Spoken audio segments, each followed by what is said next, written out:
이 시간 우리가 함께 볼 하나님 말씀은 요한일서 5장 1절에서 4절 말씀입니다. 요한일서 5장 1절에서 4절 말씀입니다.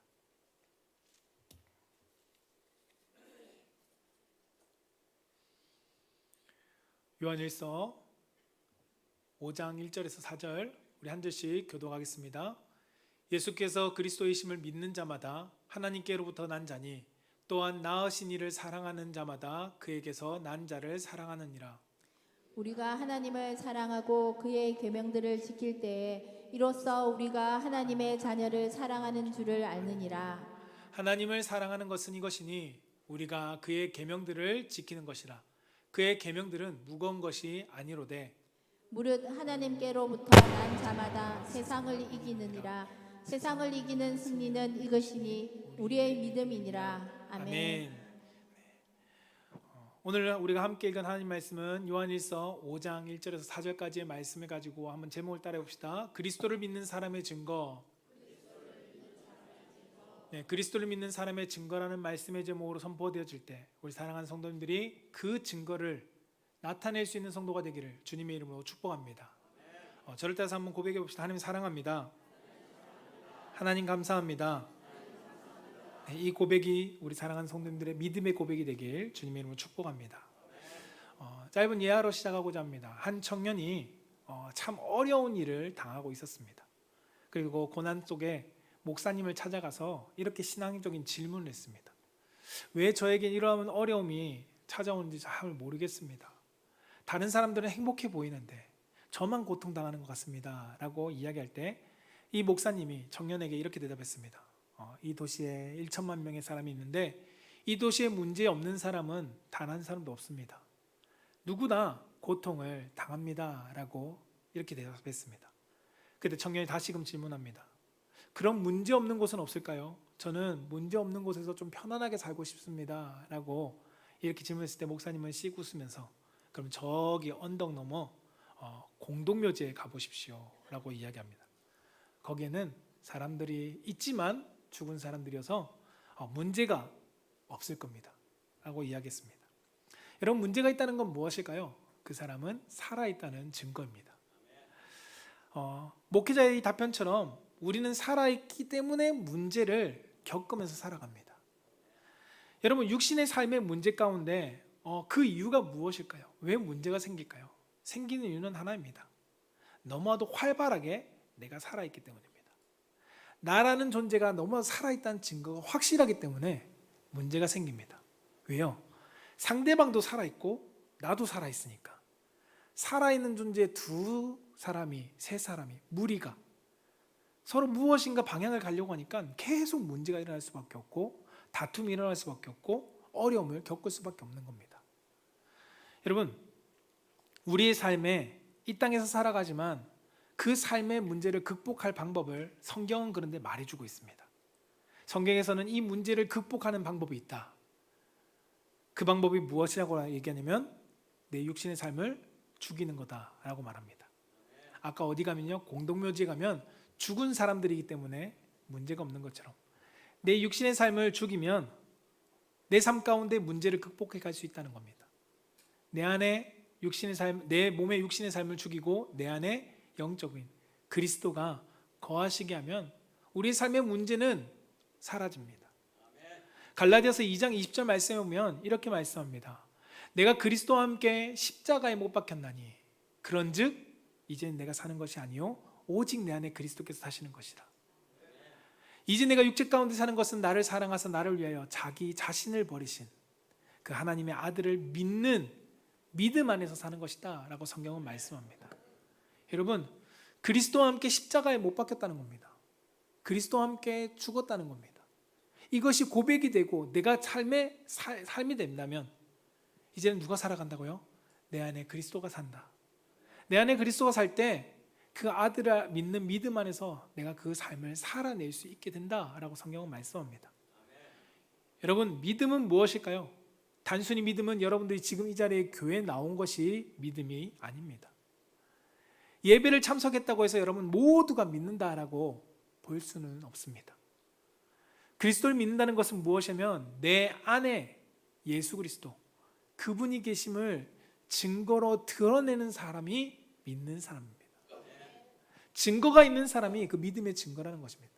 살아있기 때문에 우리 삶에 문제라는 증거가 보이는 것처럼 내 삶의 믿음이라는 것이 있을 때 그 증거가 나타난다는 겁니다. 여러분, 지난주 말씀 우리가 나눴던 것을 기억하시나요? 세상을 이긴 자의 증거. 세상을 이긴 사람은 증거가 있다고 말씀을 나눴습니다. 하나님 아들을 믿는다, 그리고 영생을 얻는다, 그리고 그리스도 안에서 거하는 삶을 살아간다 였습니다. 오늘 말씀은 그 믿음의 뿌리가 되는 근간이 되는 말씀입니다. 원래는 이 말씀을 보고 그 점진적으로 우리가 지난주 말씀을 보았으면 좋았지만 그러나 오늘 우리는 이 뿌리를 찾아가는 방법으로 다시 한 말씀을 보고자 합니다. 그리스도의 믿음을, 내가 믿고 있는 그 믿음을 점검하는 마음으로 여러분, 내 안에 믿음은 어떤 상태인가? 나의 안에 있는 믿음은 어떤 상태인가? 그것을 여러분들이 진단하면서 이 말씀을 받기를 주님으로 축복합니다. 오늘 말씀인 요한일서 5장 1절에서 4절 말씀은 요한일서가 이야기하는 1장부터 4장까지 이야기하는 모든 가르침의 근간이 되는 말씀이기도 합니다. 지금까지 요한일서의 말씀을 통해서 우리는 예수님과 사귐에 대해서 말씀을 보았고 예수님과 동행하는 삶에 대해서 말씀을 보았습니다. 이뿐 아니라 새 계명의 증거인 사랑과 진리에 대해서 말씀을 보았고요. 그리고 하나님의 자녀로서의 삶, 이뿐 아니라 세상 속에서의 미혹을 받는 삶에 영적인 지혜를 가져야 되는 것, 그리고 하나님의 사람으로서 사랑을 행하는 것 등 이런 말씀들을 우리가 함께 요한일서를 통해서 오랜 기간 동안, 제가 25년도 후반기부터 말씀을 계속 거의 6개월 동안 여러분과 함께 보았습니다. 이 모든 말씀의 중심에는 오늘 본문 말씀이 있습니다. 바로 그리스도를 믿는 믿음입니다. 우리가 그리스도와 동행하는 것, 사귀는 것, 증거로서의 사랑, 이 모든 것의 그 근간은 믿음, 그 중심이 되는 그리스도에 대한 믿음이 배제되면 안 된다는 것입니다. 우리가 기가 닳도록 듣는 것, 교회에 나오면 전도하세요 말씀과 함께 양대산맥처럼 듣는 믿음, 이 믿음의 말씀은 신앙의 뿌리이기 때문에 어쩔 수 없습니다. 신앙의 근원이고 내 신앙의 초석이 되는 거기 때문에 믿음에 대해서 강조를 멈출 수가 없습니다. 오늘 사도 요한이 사역하던 이 당시에 교회에는 교회 영지주의자들이 교회 안에 많이 침투해 있었습니다. 당시에는 신학적인 체계도 되어 있지 않았고, 그리고 사도들이 전하는 복음으로만 교회가 복음을 가지고 살아가다 보니 교회 안에 무엇인가 근간이 될 만한 것을 없는 상황 속에 영지주의자들이 들어와서 그들의 잘못된 가르침으로 교회를 혼란스럽게 하는 일들이 너무나도 많았습니다. 그들의 가르침은 하나입니다. 거룩한 지식을 구해야 된다. 왜? 거룩한 지식으로 우리는 구원받기 때문이다 라고 그들은 이야기했습니다. 하지만 사도 요한은, 그리고 하나님의 사람들인 사도들은 성도들에게 가르칩니다. 그리고 오늘 사도 요한은 가르칩니다. 구원은 지식이 아니다. 사랑 안에서, 그리스도의 복음 안에서 깨닫는 믿음으로부터 나온다라고 성경은 가르친다는 것입니다. 그래서 요한은 마지막 장인, 오늘 요한일서 마지막 장 5장에 모든 본인이 이야기했던 모든 그리스도인의 삶의 그 중심 주제로서 믿음으로 결론을 맺고 있습니다. 여러분, 그리스도를 믿는 그 사람의 증거가 무엇일까요? 이 질문을 가지고 여러분들이 말씀을 점검하고 말씀을 오늘 통해서 바라보기를 원합니다. 저는 우리 사랑하는 성도 여러분들이 그리스도를 믿습니다 라는 것이 그냥 단순히 막연하게 믿는다라는 것이 아니라 이 믿음이 무엇인지를, 어떤 것인지를 말씀을 통해서 이해하고 깨닫고 그 믿음의 삶의 증거를 나타낼 수 있는 성도가 되기를 축복합니다. 여러분, 성경에 보면 믿음의 근거들로 말미암아 얻어지는 것들이 정말 많이 나옵니다. 그래서 사도행전 16장 31절에는 믿음은 구원의 시작이라고 나옵니다. 믿음은 구원의 시작입니다. 사도행전 16장 31절, 믿음은 그리스도를 믿으라, 그리하면 너와 내 집이 구원을 받으리라 라고 증거합니다. 갈라디아서 2장 16절은 믿음을 의로운 삶을 살게 하는 능력이라고 말합니다. 믿음으로 말미암아 우리는 살아간다는 것입니다. 이어지는 갈라디아서 2장 20절 말씀에서는 그리스도와 연합을 이야기합니다. 20절에 내가 그리스도와 함께 십자가에 못 박혔나니 그런즉 내가 사는 것이 아니다. 오직 내 안에 그리스도께서 사신 것이다. 연합을 의미합니다. 지난주 말씀에서는 또 기억하시나요? 믿음은 무엇이죠? 승리입니다. 영적 전쟁에서의 승리입니다. 요한일서 5장 5절 좀 띄워주세요. 예수께서 하나님의 아들이심을 믿는 자가 아니면 세상을 이기는 자가 누구냐? 하나님의 아들이심을 믿는 자가 아니면 세상을 이기는 자가 누구냐? 믿는 자, 그 믿는 자는 승리자라고 성경은 말씀합니다. 여러분, 믿음은 구원이고, 믿음으로 말미암아 우리 능력을 얻고, 믿음으로 말미암아 하나님과 연합되어지고, 믿음으로 우리 세상을 승리합니다. 이 믿음 가운데 우리는 살아간다는 것입니다. 믿음이 없이는 우리의 신앙생활을 이야기할 수가 없습니다. 그런데 문제는 믿음 가운데 있지만 우리가 매번 믿음 안에서 충만하게 그 모든 것을 누리며 살아가고 있느냐라는 것입니다. 때때로 우리는 의심하기도 하고 때때로 믿음 없는 모습들을 보이기도 합니다. 여러분, 믿음이 있을 때는 구원의 확신이 넘치죠. 성령 충만하고 믿음이 있을 때, 믿음이 충만할 때는 구원의 확신이 넘칩니다. 능력이 내 삶 가운데 나타나는 것 같습니다. 그리고 예수님과 함께 동행하는 삶을 누리는 것 같습니다. 그러나 흔히 말로 하는 세상에서 말하는 것처럼 믿음이 사라졌다고 이야기할 때 모든 것이 흔들려 버립니다. 하나님이 살아계신가? 라는 의심도 들고 나의 삶 가운데 하나님의 능력은 사라진 것 같습니다. 주님이 점점 멀리 계신 것처럼 느껴집니다. 여러분, 그런데 성경은 우리 가운데 분명하고 확실하게 이야기합니다. 믿음은 너의 감정이 아니다. 믿음은 너가 감정으로 믿고 믿지 않고가 아니라는 것을 성경은 우리 가운데 말씀합니다. 너의 감정 따라 믿음이 생겼다가 없어졌다가 하는 것이 아니라는 것입니다. 믿음은 감정이 아니라 믿음은 하나님께서 주시는 것입니다. 믿음은 분명히 성경에서 많고 적음은 이야기합니다. 믿음의 분량에 대해서 어떤 사람은 많고 어떤 사람은 겨자씨 하나일 만한 믿음이 있을 수 있다는 것을 성경은 우리 가운데 말씀해 줍니다. 그러나 중요한 것은 믿음의 분량의 차이는 있지만 믿음이 내가 감정으로 생겼다가 없었다가 하는 것이 아니라는 것을 성경은 우리 가운데 말씀합니다. 로마서 12장 3절에는 믿음의 분량을 이야기하죠. 오직 하나님께서 각 사람에게 나누어주신 믿음의 분량대로 지혜롭게 생각하라. 믿음의 분량을 이야기합니다. 그러나 믿음이 내 감정이 아님을 에베소서 2장 8절에서 9절 말씀은 말하고 있습니다. 같이 한번 읽어볼까요? 시작. 너희는 그 은혜에 의하여 믿음으로 말미암아 구원을 받았으니 이것은 너희에게서 난 것이 아니요 하나님의 선물이라. 행위에서 난 것이 아니니 이는 누구든지 자랑하지 못하게 함이라. 아멘. 여러분, 믿음은 나의 결심으로 만들어지는 게 아니라는 겁니다. 여기서 말씀하죠. 너희는 그 은혜에 의하여 믿음으로 말미암아 구원을 받았다. 믿음은 하나님이 은혜로 우리 가운데 주신 선물입니다. 그 선물인 믿음으로 말미암아 우리는 구원을 얻은 겁니다.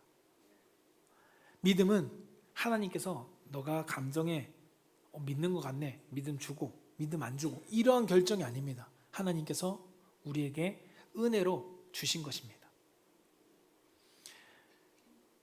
믿음을 여러분 느낌으로 판단하면 결코 우리는 실수할 수밖에 없습니다. 시험에 빠질 수밖에 없습니다. 왜요? 내 느낌에 교회 예배 안 드리고 큐티 생활 안 하고 좀 말씀을 멀리하고 주일만 딱 나오면 한 그 생활을 한 달만 하면 내 느낌은 믿음이 없는 것처럼 느껴지거든요.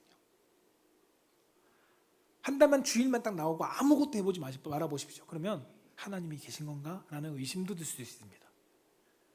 왜요? 믿음이 내 삶 가운데 점점 작아지기 때문에 우리가 물을 주지 않으면 씨앗이 점점 쪼그라드는 것처럼 자라지 못하는 것처럼.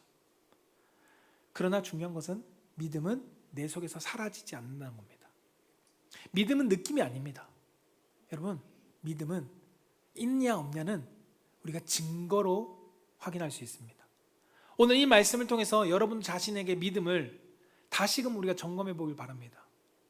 내 마음 가운데, 내 심령 가운데 하나님께서 믿음을 주셨다.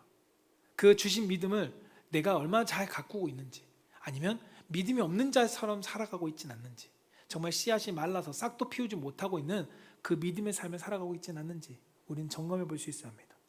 내 안에 믿음이 있는가 없는가, 여러분 그 증거를 통해서 드러납니다. 하나님은 여러분들 가운데 더 큰 믿음의 분량을 선물해 주시길 원합니다. 저는 우리 사랑하는 성도님들이 그 큰 믿음의 분량을 누리는 성도가 되기를 축복합니다. 그래서 세상도 이겨나가고 구원의 확신도 가지며 세상 가운데 구원의 확신을 증거하며 나아갈 수 있는 성도가 되기를 축복합니다. 오늘 말씀을 가지고 그 믿음의 증거의 사람에 대해서 함께 보고자 하는데요. 그 첫 번째는 따라해 봅시다. 믿음의 증거는 사랑입니다. 네, 믿음의 증거는 사랑이라는 것입니다. 오늘 요한일서 5장 1절에서 2절 말씀은 이렇게 기록합니다. 같이 한번 읽어봅시다. 시작. 예수께서 그리스도이심을 믿는 자마다 하나님께로부터 난 자니 또한 낳으신 이를 사랑하는 자마다 그에게서 난 자를 사랑하느니라. 우리가 하나님을 사랑하고 그의 계명을 지킬 때 이로써 우리가 하나님의 자녀를 사랑하는 줄을 아느니라. 아멘.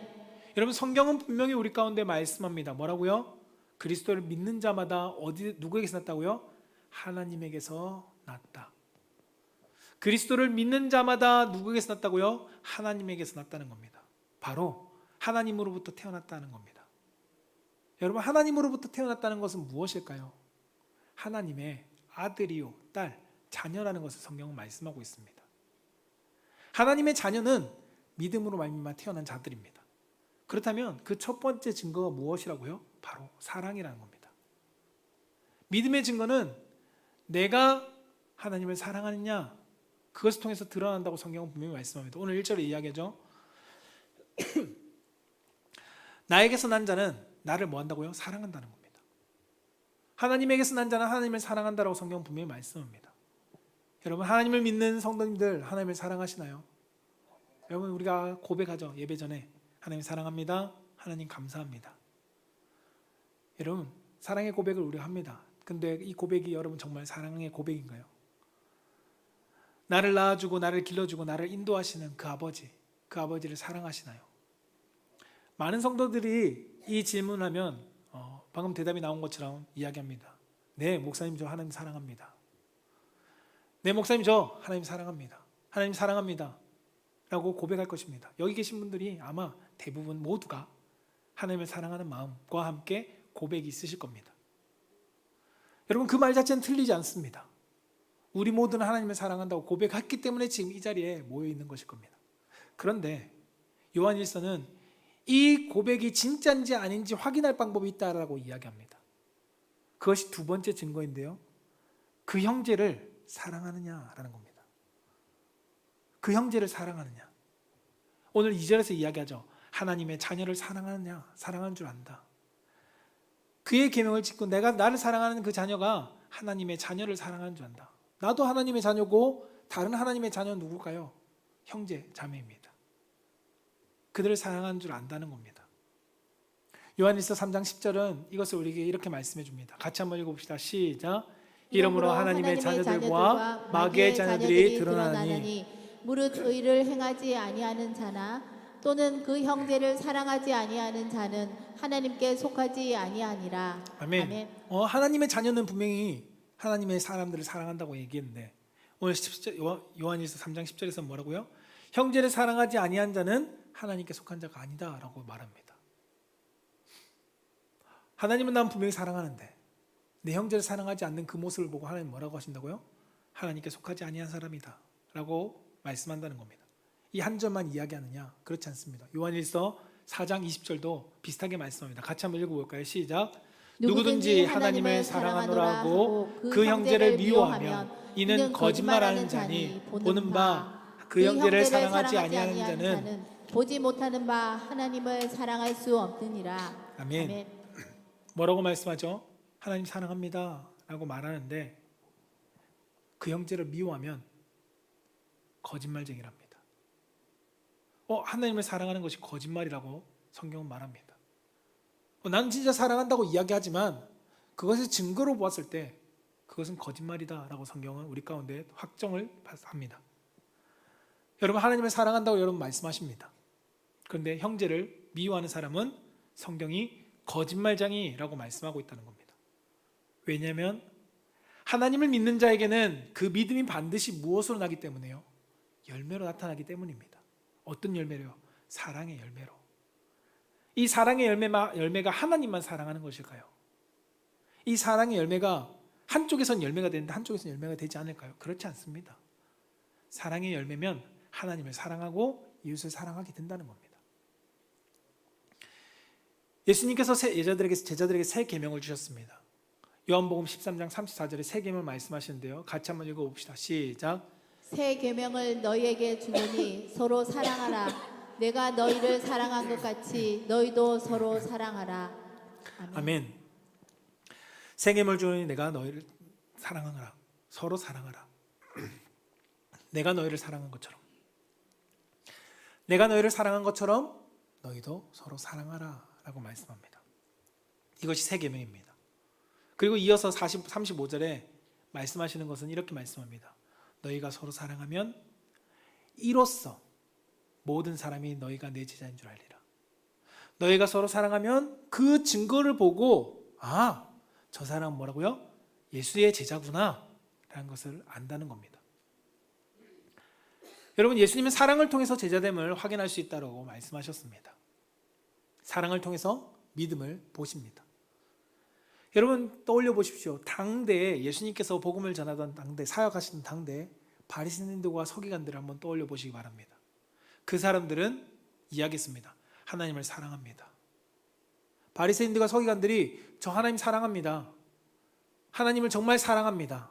하나님을 사랑해서 어떻게 했다고요? 하나님의 율법을 연구했고 율법을 어기지 않으려고 했고 예배를 빠지지 않으려고 했고 예배를 잘 지켰고 더 나아가 11조 생활과 경건의 생활을 열심히 했습니다 라고 바리새인들과 서기관들을 이야기했습니다. 성경을 찾아보시면 많이 나옵니다. 그런데 예수님께서 그들을 향해서 뭐라고 말씀하셨을까요? 하나님의 자녀야 라고 하신 장면이 나오지 않습니다. 안타까운 건 그들을 향해서 하나님의 자녀야 라고 말씀하시지 않았다는 겁니다. 그 이유가 무엇일까요? 그들에게 하나님을 사랑한다는 말은 있었지만 형제를 사랑하는 마음을 찾아보기 어려웠거든요. 오히려 예수님께서 책망하신 건 그들이 형제를 사랑하지 않는 모습들에 대해서 책망하시고 더 나아가 그들이 형제를 핍박하고 자기의 선만 드러내려고 했던 그들을 하나님께서 책망하셨습니다. 오늘날 교회의 모습은 어떠한가요? 혹시나 나의 모습은 어떠한가요? 그러한 모습이 있지 않습니까? 믿는다고 말하고 하나님 사랑한다라고 예배 자리에 있고 11조 생활 잘하고 헌금 생활 잘하고 경건 생활 잘하는 걸 노력하는데 내 마음속에 내 입에서는 사랑의 말과 존중해주는 격려의 말들이 아니라 상처 주는 말, 상처 주는 행동 그런 것들이 나오고 있지는 않는지. 교회에서 상처 주고 상처받는 사람들이 너무나도 많아서 교회를 떠난 사람들도 너무나도 많습니다. 그런데 보면 교회 안에 상처를 주고 상처를 받는 사람들이 대부분이 믿음이 있다라고 말하는 사람들입니다. 믿음이 있어요 라고 말하는 사람들이 상처를 주고 상처받습니다.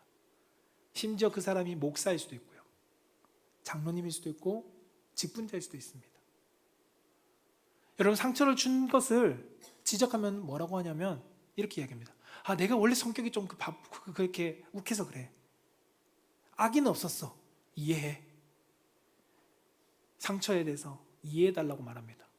네, 이해하려고 노력합니다. 그런데 정작 그들은 변하지 않으려고 하면, 사랑을 말하지만 사랑으로서 내가 변화되려고 하지 않는 그 모습에 우리는 어떻게 반응하게 될까요? 여러분, 그것은 직분이 있을지 몰라도 성경이 말하는 믿음의 증거는 없는 사람입니다. 바리새인들이 하나님께 마치 하나님께 드렸으면 부모님께 드리지 않아도 돼 라고 말하는 것과 동일한 태도라는 것입니다.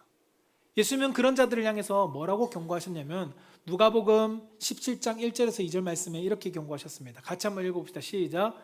예수께서 제자들에게 이르시되 실족하게 하는 것이 없을 수는 없으나 그렇게 하게 하는 자에게는 화로다. 그가 이 실족하게 할진대 차라리 연자맷돌이 그 목에 매여 바다에 던져지는 것이 나으니라. 아멘. 여러분, 실족하게 할 수는 없습니다. 사람인지라 실족을 안 받고 실족을 안 하게 하는 사람은 없을 수 없습니다. 그런데 그거는 별개고 뭐라고요? 실족하게 하는 그 사람은 연자맷돌에 매여 바다에 던져지게 해야 한다라고 말씀하고 있습니다. 여러분, 우리는 실수합니다. 상처를 줄 수 있죠. 그런데 중요한 건 변화가 없이 여전히 그대로 살아간다면 그것이 문제라는 겁니다. 예수님 말씀하셨죠. 누군가가 실족하게 하지 않을 수는 없어. 사람이잖아. 그런데 그것을 아무렇지 않게 행하고 살아간다면 그것은 화 있는 자야 라고 말씀합니다. 믿음이 있다라고 말한다면 사랑을 열매를 나타내려고, 열매를 키워가려고 해야지, 여전히 그 너의 실족하게 하는 그 모습이 나는 원래 이래 먹은 사람이야 라고 말하고 살아간다면 그것은 잘못된 거라고 성경은 말씀하고 있습니다. 사랑하는 성도 여러분, 우리는 상처받는 일이 없을 수는 없습니다. 하지만 상처 주는 그 일에 익숙해져서는 안 됩니다. 나로 인해서 누군가 상처받았다는 것을 안다면 우리는 나를 바꿔야 합니다. 누군가를 실족하게 만들지 않기 위해서 우리는 믿음의 선한 싸움을 해야 합니다. 믿음을 무너뜨리지 않기 위해서 우리는 끊임없이, 우리는 부단히 내 스스로를 연단하면서 우리는 노력해야 한다는 겁니다. 저 역시 이 말씀을 준비하면서 많이 부끄러웠습니다. 왜냐하면 목회자로서 때로는 누군가를 사랑하지 못하고 무심코 던진 말로 성도들을 아프게 한 적이 너무나도 많은 것을 깨달았기 때문입니다. 그러면서 이 말씀을 준비하면서 자식은 부모를 배운다. 그래, 내가 이제 담임 목회가 되었으니 저 또한 여러분 앞에서 먼저 고백하는 것은 여러분을 사랑하고 여러분을 존중하고 여러분들 배려하는 목회자로 되기를 날마다 기도하고, 기도만 하는 것이 아니라 뼈를 깎는 훈련을 해야겠다라고 고백하고 다짐하게 되었습니다. 우리 교회가 단순히 여러분, 제가 면접을 볼 때, 사역자들 면접을 볼 때 서울에서 이제 오는 면접을 봤을 때 경상도에서 사역해 본 적이 있다고 하는데 어때요? 힘들죠? 하면 거의 10명 중 서울 출신이면 힘듭니다 라고 얘기합니다. 힘듭니다. 왜 힘든지 내가 아니까 말합니다. 거칠죠? 네. 말투가 싸우자는 것 같아요. 이러면서 얘기해요. 여러분, 우리 교회가 경상도에 있는 교회라고 해서 경상도니까 거치니까 이해해, 그거는 사랑의 모습이 아닙니다. 이런 식의 교회가 되지 않기를 저는 소망합니다. 우리는 경상도, 특히나 경남, 대구보다는 좀 못하니까 대구만치는 아니야, 이해해, 이게 아니라 우리는 그래도 경상도 안에서도 따뜻한 사랑이 있을 수 있다는 것을 보여줄 수 있는 교회가 되기를 원합니다. 우리의 사랑의 말 속에서, 우리의 사랑의 행동 속에서 누구나 이 교회 안에서 나는 사랑받고 있어 라는 것을, 어린아이도 어리니까 존중할 존재가 아니라고 여기는 게 아니라 어린아이부터 우리가 존중해주고, 어른이라서 존중을 받으려고 하는 게 아니라 내가 어린아이 앞에 가서 내가 존중해 주려고 하는 그 사랑이 있는 교회를 우리가 함께 만들어가기를 소망합니다. 성경은 믿음이 자라면 사랑이 풍성해진다라고 말하고 있습니다.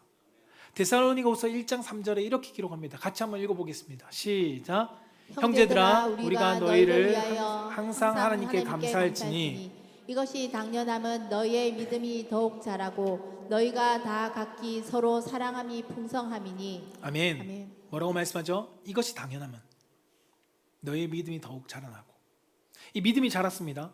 믿음이 자란 교회를 보니까 너희가 각기 서로 사랑하는 것이 너무나도 풍성하더라.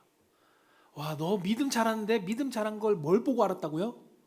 사랑이 풍성한 걸 보고 알았다는 겁니다. 여러분, 믿음이 자라면 사랑이 풍성해집니다. 사랑이 풍성한 교회는 믿음이 풍성한 교회라는 겁니다. 이 둘은 뗄래야 뗄 수 없습니다. 저는 사랑하는 성도님들이 우리의 믿음이 하나님만을 일방적으로 고백하는 단순한 그런 믿음이 아니라 하나님이 사랑하는 그 형제를 하나님이 사랑하는 것처럼 나도 사랑하고 함께 존중해주고 함께 격려해주고 함께 위로해주고, 정말 여러분들이 가정 안에서 교회 안에서 이웃까지 그것을 흘려보낼 수 있는 성도가 되기를 축복합니다. 우리 교회가 그 이름처럼 사랑이 풍성한 교회가 되기를 원합니다. 믿음이 날마다 자라나는 공동체가 되기를 원합니다. 주의 이름으로 저는 우리 성도님들이 그러한 교회를 만들어갈 수 있기를 축복합니다.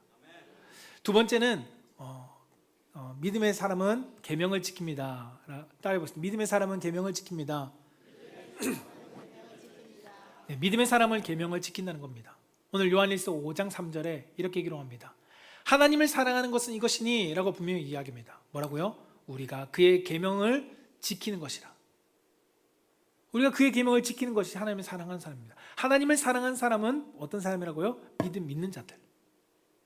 믿음의 두 번째 증거는 계명을 지키는 것입니다. 다시 말해서 하나님 말씀에 순종하는 거죠. 쉬운 말로 하면 하나님 말씀은 우리 가운데 이렇게 말씀합니다. 하나님을 사랑하는 것은 이것이니 그의 계명을 지키는 것이라.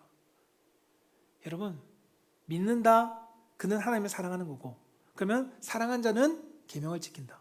연결하면 믿는 자는 하나님의 말씀의 계명을 지킨다는 겁니다. 여러분, 말씀에 순종하는 것, 그것으로 우리는 이어질 수 있어야 합니다. 요한복음 14장은 예수님께서 이렇게 말씀하셨습니다. 15절에 너희가 나를 사랑하면 뭐라고요? 나의 계명을 지키리라. 사랑하면 지킨다는 겁니다. 21절에는 나의 계명을 지키는 자라야 뭐하는 사람을 본다고요? 나를 사랑하는 자로 내가 안다라는 겁니다. 여러분, 우리는 예배를 드릴 때마다 하나님 사랑합니다, 하나님 감사합니다 라고 고백합니다. 그런데 혹시 이 고백이 예배에 그냥 단순하게 주문과 같이 하고 계신 분은 있지 않으십니까? 예배 가운데 이 고백이 예배 끝나고 우리의 현장과 공동체 가운데서 흘러낼 수 있어야 합니다. 그거를 위해서는 말씀이 삶에서 우리의 현장 속에서 드러나도록 우리는 순종해야 한다는 겁니다. 여러분, 진짜 사랑은 순종으로 완성됩니다. 입술의 고백이 아닙니다. 입술의 고백으로 멈춰있는 것은 시작만 했을 뿐 아직 완주하지 못한 것과 동일합니다. 오늘 내게 주신 말씀에 내가 어떻게 반응했는가, 그 사랑의 증거로 나타날 건데, 그 사랑의 증거는 말씀을 행하는 겁니다. 여러분, 하나님께서 우리 가운데 이렇게 말씀합니다. 그의 계명은 무겁지 않다. 나의 말은, 나의 계명은 무겁지 않다. 하나님 말씀을 우리는 무거운 짐처럼 지키려고 합니다. 아마도 제가 이 뒤에 걸 얘기하지 않고 끝냈다면 여러분, 그래, 사랑해야지. 눈에 갔는데 나가는 순간 원수 같은 사람이 보여서 사랑해야지. 어떻게 사랑하지? 참자. 스스로 참으려고 노력할 겁니다. 왜요? 지금만 피하면 되니까. 그런데 성경은 뭐라고요? 이 말씀을, 계명을 지키는 게 무겁지 않답니다. 혹시나 경험해 보신 분이 계신가요? 하나님 말씀을 억누르기 위해서 하나님 말씀을 지키면 우리에겐 짐입니다. 그러나 이 짐은 부담될 수밖에 없습니다. 그럼 신앙생활이 부담스럽죠. 말씀을 들으면 들을수록 더 부담스럽습니다. 내가 못하는 걸 계속 요구하시네. 사랑하래, 주래, 섬기래, 내 시간을 드리래, 존중해 주래. 나보다 못한 사람을. 너무나도 어렵다. 여러분, 신앙생활이 점점 무거워지고 있지는 않습니까? 하나님과 이웃을 향한 사랑은 단순한 감정에서 일어나는 사랑이 아닙니다. 감정이 식었을 때 저 사람을 사랑해야지 하는데 안 되는, 그 감정 안에 머물러 있는 사랑이 아니라는 겁니다. 이 사랑은 단지 감정일 때 우리에게는 무거운 짐만 줍니다. 하나님을 사랑하는데 하나님의 사랑해. 감정적인 사랑은 하나님 말씀을 들었는데 그걸 지키려고 하니 너무나도 힘듭니다. 하지만 여러분, 이 사랑이라는 것이 삶의 의미가 되어버릴 때는 그것이 달라집니다. 여러분, 단순히 내가 연애할 때 누군가가 좋아하는 사람을 사랑하면서 그 사람의 감정적인 사랑에 빠져 있을 때는 그 사람이 나에게 무엇인가 부탁할 때 때로는 내가 하기 싫은 것들은 무거운 짐이 되죠. 그런데 정말 이 사람을 내 생명과 같이 여기고 이 사람과 내가 진짜 평생을 함께 해야지 라고 고백하고 내 삶의 이유가 난 이 사람을 위해서 살아가 라고 할 때 이 사람이 나에게 무거운 걸 부탁했을 때, 어려운 걸 부탁했을 때 내가 그것이 무거워질까요? 아니요. 그것을 당연한 걸로 우리는 받아들입니다. 왜요? 내 삶의 이유가 되어버렸기 때문에. 이 사람을 사랑하는 것이 이유가 되어버렸기 때문에 내가 이 사람이 원하는 건 다 해야지. 왜? 이유가 되었으니까. 단지 내 삶을 살아가면서 사랑하는 존재의 부탁이 아니라 내 삶의 이유가 되었으니까. 하나님을 향한 사랑도 하나님이 나의 삶의 이유가 되어버리면, 하나님이 내 삶의 이유가 되어버리면 그분이 원하는 말씀은 무겁지 않다는 겁니다. 예수님이 말씀하시는 건 결코 무겁지 않아. 이거는 아직까지 내 삶의 이유는 나를 위해 살아가야 되는데 쳐다보니 옆에 계신 예수님이 좋네. 근데 좋은 예수님이 갑자기 나에게 무거운 부담감을 주네. 그러니까 무거운 겁니다. 근데 내 삶의 이유가 예수님이 되어버리면 그 짐이 결코 무겁지 않다는 겁니다. 감정이 아닙니다. 하나님의 사랑은 내 삶의 이유가 되어버릴 때 그 사랑이 결코 무겁지 않습니다. 우리의 삶의 신앙생활이 무거운 이유는 내가 해야 될 게 너무나도 많은데, 내가 해보고 싶은 게 너무나도 많은데, 내가 누리고 싶은 게 너무나도 많은데 예수님께서 이걸 요구하시네. 나는 마음껏 내 감정대로 펼치며 살고 싶은데 나보고 참으라고 하시네. 답답해, 무거워. 그런데 예수님이 원하는 걸 따라 살아가고 싶은 삶의 목적을 가지면 예수님 저렇게 사네? 나도 저렇게 살아야지. 사랑해야 하면 돼. 용서하면 돼. 그것이 무거워지지 않는다는 겁니다. 그래서 이러한 삶을 살았던 사람 중에 한 사람인 시편에 다윗은 이렇게 고백합니다. 시편 40편 8절 말씀 함께 읽어볼까요? 시작. 나의 하나님이여, 내가 주의 뜻 행하기를 즐기오니 주의 법이 나의 심중에 있나이다 하였나이다. 아멘. 또 시편의 119편 47편 48절에 이렇게 기록합니다. 시작. 내가 사랑하는 자의 계명을 스스로 즐거워하며 또 내가 사랑하는 주의 계명들을 향하여 내 손을 들고 주의 율례들을 작은 소리로 읊조리니이다. 아멘. 뭐라고요? 사랑하는 주의 계명들을 스스로 즐거워했습니다. 주의 뜻 행하기를 즐거워했습니다. 뭐 하니까요? 하나님을 사랑하는 것이 목적이 되니까. 사울은 내가 왕이 된 것이 목적이 되었고 내가 목적이 되어보니 내가 하고 싶은 것이 많아집니까? 하나님 말씀을 지키고 싶어지지 않습니다. 하나님은 다 멸하라고 하셨는데 하나님 내가 원하는 건 이건데요. 그래서 남겨놨습니다. 그러나 다윗은 달랐습니다. 하나님을 사랑하고 하나님을 쫓아가는 것이 내 삶의 목적입니다. 하니까 하나님 말씀하시는 걸 다 즐거워 행합니다. 때로는 다윗도 사람인지라 연약해서 넘어지기도 했죠. 그러나 그의 삶의 동기는, 방향은 하나님에게서 벗어난 적이 한 번도 없습니다. 그는 결코 하나님 말씀이 부담이 되지 않았습니다. 말씀이 기쁨이었고 생명이었습니다. 하나님과 동행하는 즐거움을 누렸습니다. 바울도 동일합니다. 그리스도를 만나고 사니까 내 삶의 목적이 그리스도가 되었습니다. 지금까지는 나의 종교를 지키기 위한 열심히 목적이었다면 예수님을 만나니까 내 삶이 예수가 목적이 되니 그리스도를 위해서 살아갑니다. 그리스도가 원하는 것을 지키며 행합니다. 여러분, 우리의 모습은 어떠한가요? 말씀을 지키는 것이 즐겁습니까? 아니면 이제는 그것이 의무와 부담이 되어버리진 않았습니까? 제가 제자훈련을 하다 보면 성도님들 가운데 분명히 말씀을 지키는 것이 즐거웠던 때가 있었던 것을 모두가 이야기합니다. 신앙생활 속에. 그런데 여러분 지금은 어떤가요? 분명히 지금 이 순간에도 말씀을 들었을 때 즐겁고 기쁘고 내가 기도할 때 하나님께 주시는 음성에 내가 정말 기쁨으로 반응하는 분도 우리 성도님들 가운데 많이 계실 거라고 믿습니다. 그러나 그 믿음을 그런 분들은 그 믿음의 발걸음을 멈추지 말고 계속 가십시오. 그 길 위에 주님과 더 다윗처럼 즐겁습니다라고 고백하면서 나아가십시오. 그러나 혹여나 우리 성도님들 가운데 예전에는 내가 말씀이 기뻤는데 지금은 너무도 버겁습니다. 순종이 예전 같지 않습니다. 내 마음이 식어버린 것 같습니다. 라고 하는 분들이 계시지 않습니까? 그렇다면 여러분들을 사랑하는 주님이 그 마음을 우리 가운데 부르고 계십니다.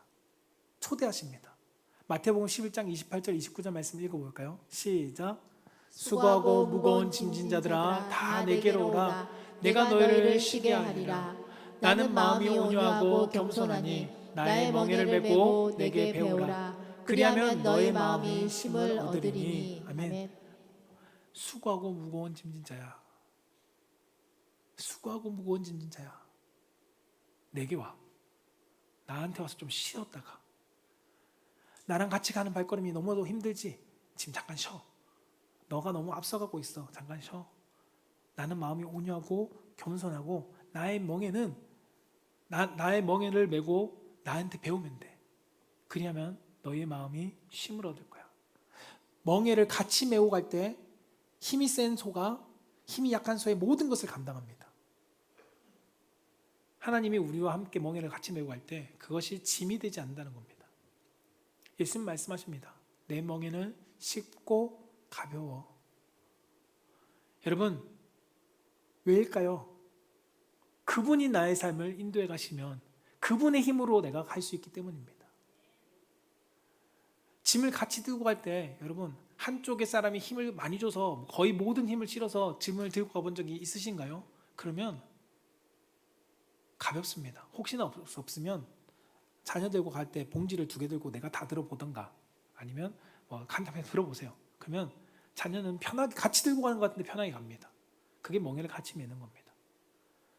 우리가 혼자 짐을 짊어지고 가는 것이 아니라는 겁니다. 주님은 수고하고 무거운 짐자 다 나한테 와. 내가 같이 메고 갈게. 혼자 메고 가지 마. 그러면 하나님은 우리 가운데 새 힘을 주십니다. 회복할 수 있게 해주십니다.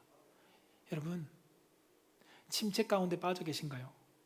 주님은 우리 가운데 초대하십니다. 같이 가자. 같이 가자. 우리는 그 순종으로 그 말씀의 길을 같이 가는 겁니다. 같이 걸어갈 때 여러분들 가운데 그 믿음을 통해서 경험하는 놀라운 은혜가 있을 것입니다. 순종을 함으로써 그 삶 가운데 순종이 힘들 것 같았는데 순종을 통해서 내가 경험하는 은혜가 있다는 것입니다. 내가 너를 사랑한다고 말했지. 내 말을 지켜봐. 내가 함께 가고 있으니까. 여러분, 말씀은 짐이 아닙니다. 하나님의 계명은 짐이 아닙니다. 하나님의 사랑의 언어입니다. 의무가 아닙니다. 우리가 기쁨으로 반응할 수 있는 하나님의 축복의 통로입니다. 하나님은 그것을 통해서 함께하는 은혜를 누리기를 원하고 계십니다. 저는 사랑하는 성도님들이 주 안에서 쉼을 얻고 지쳐있다면 쉼을 얻고 다시금 영적인 회복을 통해서 말씀을 통해서 그 믿음의 증거의 삶을 그 하나님의 말씀의 계명들을 지켜내며 하나님이 주신 놀라운 그 믿음의 삶의 증거를 나타내는 성도가 되기를 주님으로 축복합니다. 세 번째는 믿음의 사람의 증거는 따라해봅시다. 세상에서 승리합니다. 네, 믿음의 삶의 세 번째 증거는 세상에서 승리합니다.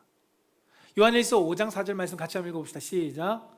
무릇 하나님께로부터 난 자마다 세상을 이기느니라. 세상을 이기는 승리는 이것이니 우리의 믿음이니라. 아멘. 뭐라고요?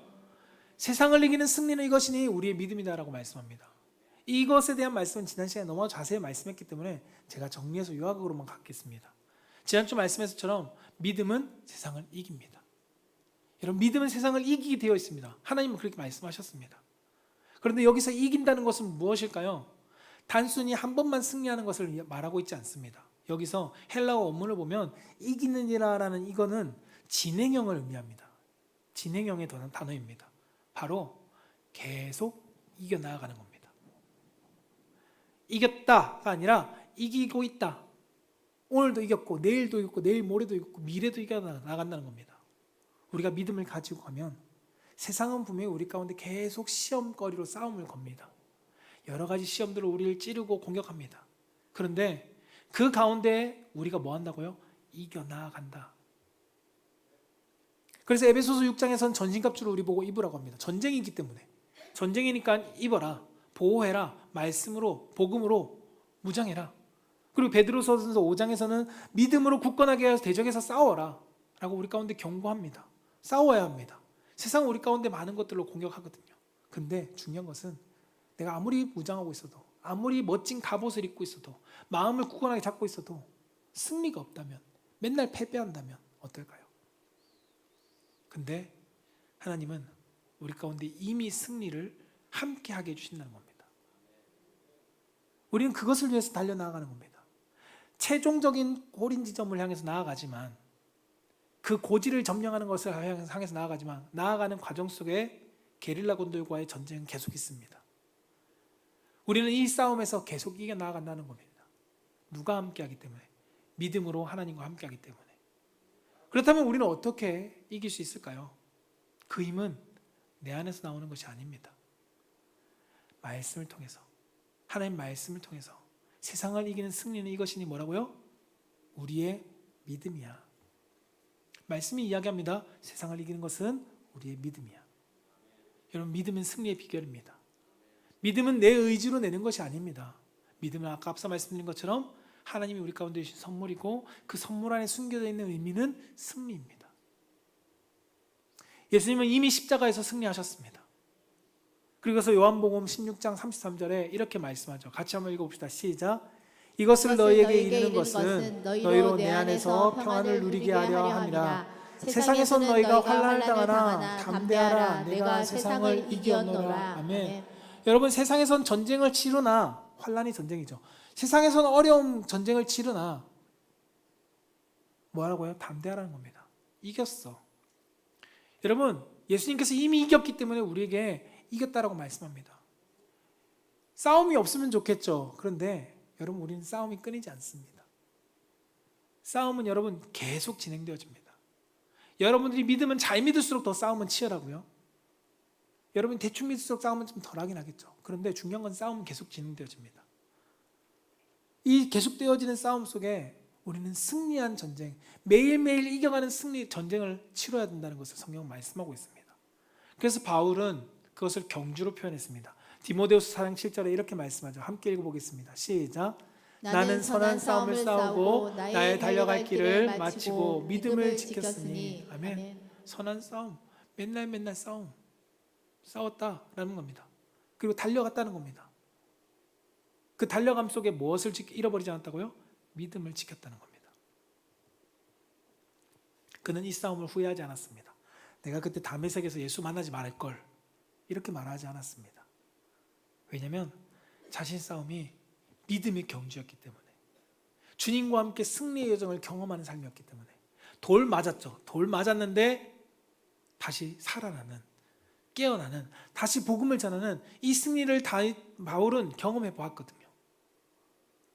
저는 우리 사랑하는 성도님들 가운데, 여러분, 세상은 여러분들의 공격을 멈추지 않습니다. 이 문을 나가면 여러분들의 기다리고 있던 믿지 않는 남편이 여러분을 핍박할 수도 있고요. 지나가는데 어떤 사람이 괜히 시비를 걸 수도 있고요. 아니, 내 삶 가운데 기다리고 있던 문제가 잠잠했던 것이 폭풍처럼 나를 덮칠 수도 있을 것입니다. 근데 성경은 뭐라고 얘기하냐면 두려워하지 말라고 말합니다. 여러분들의 가정에서, 여러분들의 일터에서, 여러분들의 사랑과의 관계 속에서 그 믿음을 가지고 오늘도 하나님과 함께 싸워 나아가라는 겁니다. 그 멍에를 함께 메고 가시는 하나님을 의지하며 나아가라는 겁니다. 그러면 내 인생 속에 그 순간순간 승리를 우린 맛보게 될 것입니다. 어쩌면 우리 여정을 여러분들 되돌아보면 그 승리였다는 것을 우리는 기억할 겁니다. 아, 이때 하나님께서 나에게 그래도 이겨나가게 해주셔서 내가 지금에 있구나. 저는 우리 사랑하는 성도님들이 이 승리를 매일매일 맛보며 더 큰 믿음으로 성장하길 축복합니다. 말씀을 정리하고자 합니다. 여러분, 예수님께서 누가복음 18장 8절에 이렇게 우리에게 질문하십니다. 함께 읽어볼까요? 시작. 누가복음 18장 8절 말씀입니다. 함께 읽어보세요. 시작. 내가 너희에게 이르노니 그 원한을 풀어주시리라. 그러나 인자가 올 때에 세상에서 믿음을 보겠느냐 하시니라. 아멘. 뭐라고요? 내가 너희에게 속히 원한을 풀어주리라. 주님이 다시 오실 때. 그러나 인자가 올 때 뭐라고요? 세상에 믿음 있는 자를 보겠느냐. 여러분, 다른 말로 하면 오늘 말씀대로 치면 믿음의 증거를 내가 볼 수 있을까? 여러분, 이것은 단순한 기도를 잘하고 기도의 응답에 대한 말씀이 아닙니다. 예수님은 우리의 삶을 통해서 사랑으로 믿음을 내가 볼 수 있을까? 나는 사랑한다고 하는데 너 이웃을 사랑하는 그 사람을 내가 찾아볼 수 있을까? 형제를 사랑하는 그 사람을 내가 찾아볼 수 있을까? 나를 사랑한다고 말하는데 순종하는 그 사람, 말씀에 순종하는 그 사람을 내가 찾아볼 수 있을까? 끝까지 이겨내면서 그 사람을, 경주를 마치지 않는, 여전히 달리고 있는 그 사람을 내가 찾아볼 수 있을까? 라고 우리에게 물어보십니다. 여러분, 이 물음에 우리 성도님들이 하나님, 전 여전히 사랑의 증거를, 믿음의 증거를 사랑으로 나타내고 있습니다. 하나님, 내가 하나님 말씀을 계명을 지키면서 믿음의 증거를 내가 나타내고 있어요. 하나님 보시죠? 하나님, 내가 하나님의 증거의 모습들이 이것들이 있습니다 라고 보여줄 수 있는 성도가 되기를 축복합니다. 저는 사랑하는 성도님들이 사랑하고, 나 하나님만 사랑하는 것이 아니라, 하나님 사랑은 당연하겠죠. 하나님 사랑하는 것이 아니라 내 형제도 사랑하고 존중해주고 격려해주고 함부로 무례하게 굴지 않고 그들을 향해서 내가 하나님의 모습을 나타내고, 또한 말씀에 순종함으로써 말씀을 내 삶 속에서 실현해내고, 그래서 세상에서 믿는 사람이 무엇인지 보여주는 승리자의 삶, 그 삶을 살아낸 성도가 되기를 주님의 이름으로 축복합니다.